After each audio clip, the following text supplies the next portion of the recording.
Let's talk about the 3 best things you can eat for breakfast. Number 1, eggs, and more eggs. In any way that you like it. They can be poached or over easy, omelets, frittatas with a piece of bacon if you like it. Second thing would be full fat, plain Greek yogurt or cottage cheese if you tolerate dairy. And you can add your own berries, seeds, nuts on top of it if you like.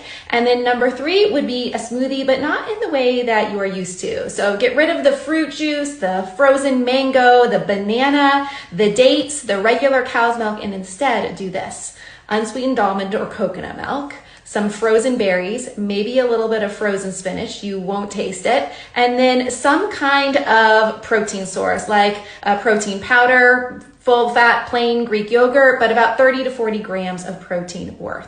Breakfast is not the most important meal of the day, but it's the most important meal to get right. So